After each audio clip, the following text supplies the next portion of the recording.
started in Linden, like I said, and which is in Northeast Texas. A great place to start. It's 95% privately owned and family forest owners. So you write plans. And back then there were only 13 districts in the TFS. So we had 3 counties. We had Cass County, Red River County, and Bowie County.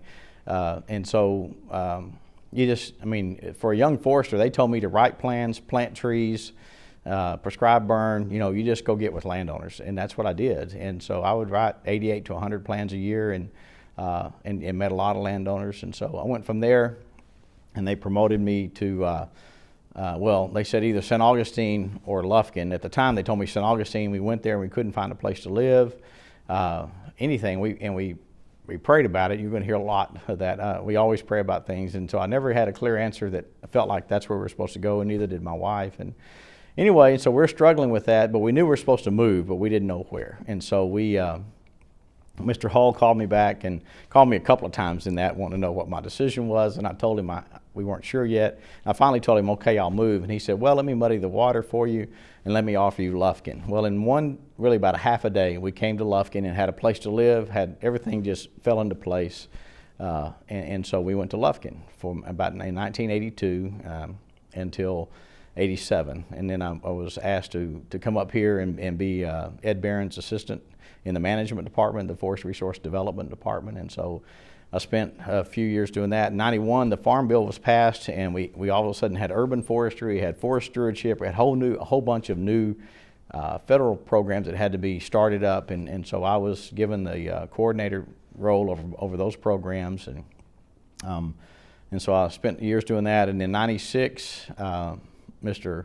Miles retired, Mr. Hull became director, and he asked me to be his deputy state forester, and I did that, which it involved HR. At the time, I was the HR manager, the CFO, the financial manager, and anything else, legislative activities, and so anyway, did that for a while, and then I think I messed those up enough that we actually hired through audits. We hired in some bad fire seasons. We hired a CFO, and we hired an HR manager full time, and which we really needed them. And that at first, I can remember the day that we decided to do that. We, the executive team, which was mainly them, and I took notes at that time.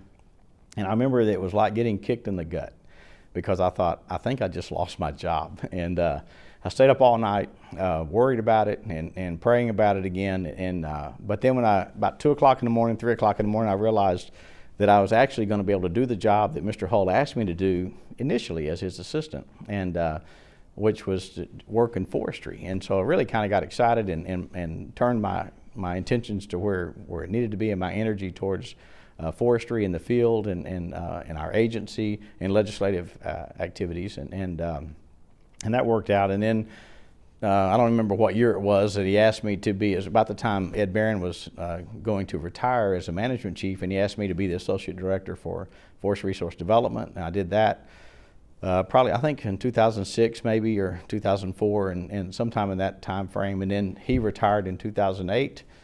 I became the interim for 20 months, an interim director of the agency for 20 months, and then in 2010, the Board of Regents confirmed me as the state forester and director, and I've been director since then.